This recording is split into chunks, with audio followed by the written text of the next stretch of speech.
कोई भी वीडियो, कोई भी टीचर आपको वो नहीं बता पाएगा जितना आप अपने आप को जानते हो। तुम्हें ऐसा लग रहा है कि तुम किसी चीज में कॉन्फिडेंट फील नहीं कर रहे हो, तो कल -डे 1 स्ट्रेटेजी हम इसीलिए रखते हैं कि उस चीज को खत्म करना।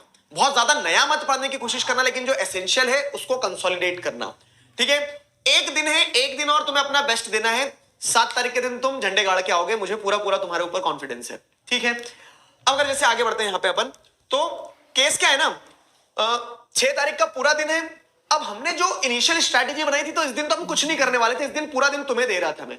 और अभी भी मैं वही चाहूंगा कि ये जो दिन है, इस दिन का वर्किंग प्लान कुछ ऐसा होगा कि जैसा अगर आप देखोगे जो आपका प्रिपरेशन वाला पार्ट है, तो सेल्फ प्रिपरेशन में again I am telling you people, अगर आपने कुछ प्लान बनाया है जिसमें तुम्हारा बैकलॉग है, तो मॉर्निंग में वो खत्म करना। मॉर्निंग में खुद से पढ़ने की कोशिश करना। जिन बच्चों ने सब कुछ पढ़ लिया है वो तो सेशंस फॉलो कर सकते हैं फॉर अ फाइनल टचअप, लेकिन जिन्होंने कुछ नहीं पढ़ा है, कुछ बैकलॉग है, तो अब वो पहले कंप्लीट करना। शाम में जरूर हम इकोनॉमिक्स कंप्लीट करेंगे जो मेरे एंड से पेंडिंग है। तो सेशंस जैसे अगर शुरू करें, तो अगर मान लो अभी तक आपने सारी चीजें फॉलो करी, तो एक कंप्लीट एनसीईआरटी का ओवरव्यू रखते हैं, पूरी एनसीईआरटी। आगे बढ़ते हैं। अब देखो, एक इंपॉर्टेंट पॉइंट बता रहा हूँ। साइंस के एग्जाम में भी कहा था, थोड़ा कंट्रोवर्शियल सा है, एंड बहुत सारे बच्चों ने मुझसे कहा था भैया यार ऐसा क्यों बोल रहे हो, बट मैं रियलिटी बता रहा हूँ, है ना। अपना बड़ा भाई मान के मेरी इस बात को मान लेना कि यार स्टॉप वॉचिंग मैराथन्स। बहुत सारे आपके फेवरेट चैनल्स, आपके शायद फेवरेट टीचर्स मैराथन करवा रहे होंगे, बट मैं बस विनती कर रहा हूँ तुमसे कि मत देख। क्यों भैया?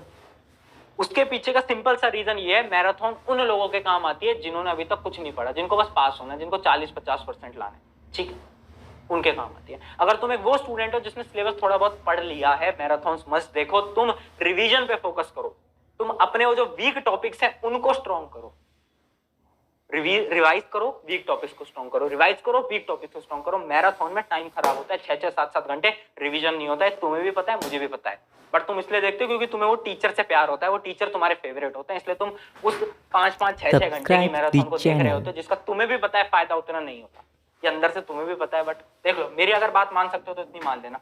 दूसरी चीज, रिवीजन करने के लिए माइंड मैप का यूज तुम ले सकते हो। अब देखो, माइंड मैप की जो बात है ना, वो ये होती है, तुम्हें पता है माइंड मैप्स क्या होते हैं कि ऐसा सर्कल बनाकर सारे एक चैप्टर को एक पेज के अंदर लिखा होता है।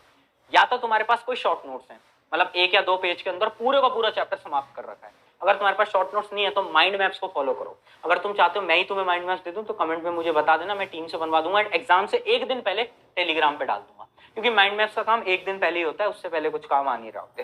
ठीक है, अगली चीज क्या है? NCERT reading. देखो, जिन्होंने सिलेबस अभी तक ज्यादा कंप्लीट नहीं करा है उससे तो एनसीईआरटी पढ़नी नहीं है, बट अगर तुम्हारा सिलेबस 80% के आसपास कंप्लीट है, उससे ज्यादा कंप्लीट है, तो एनसीईआरटी पढ़ोगे, बट एनसीईआरटी फास्ट रीडिंग करोगे। कैसे? WWH स्ट्रेटेजी से बार बार बता चुका हूं, फिर से बता देता हूं। WWH ये क्या होती है? क्या होती है भाई बता? What, when, how. मतलब हर एक टॉपिक, जैसे एनसीईआरटी का एक चैप्टर है नेशनलिज्म इन यूरोप, उसका एक टॉपिक है कि role of France, role of France in nationalism. उस टॉपिक पे तुम्हें खुद से 3 सवाल पूछने हैं। ये है क्या? व्हाट, ये हुआ क्यों, व्हाई, या फिर कब हुआ, व्हेन, और हाउ, ये हुआ कैसे, ये कैसे। ये 3 सवाल अगर तुमने खुद से पूछ लिए तो एनसीईआरटी तुम पूरी आराम से खत्म कर सकते हो, ज्यादा तुम्हें समय नहीं लगेगा। ऐसा मत करना एक एक लाइन तुम एनसीईआरटी की पढ़ रहे हो, नहीं, हर एक टॉपिक पे WWH स्ट्रेटेजी से तुम पढ़ोगे एनसीईआरटी, अगर तुम्हारा सिलेबस कंप्लीट है। अगर सिलेबस ज्यादा कंप्लीट नहीं है, एनसीईआरटी मत पढ़ना, बहुत बुरी तरीके से फंस जाओगे। ठीक है, अगला पॉइंट क्या है? अगला पॉइंट है क्वेश्चन प्रैक्टिस। देखो यार, क्वेश्चन प्रैक्टिस पहले बता देता हूं कि वो जो आते हैं ना कि 100 सवाल यहीं से आएगा पेपर, 200 सवाल यहीं से आएगा पेपर, वो जो जितनी भी चीजें है ना, वो तुम तब देखना जब तुम सिलेबस पूरा कंप्लीट कर चुके हो, उससे पहले मत देखना। अभी तुम क्या करो, हर एक चैप्टर के प्रीवियस ईयर क्वेश्चन, 5 से 10 सवाल प्रीवियस ईयर क्वेश्चन लगाओ।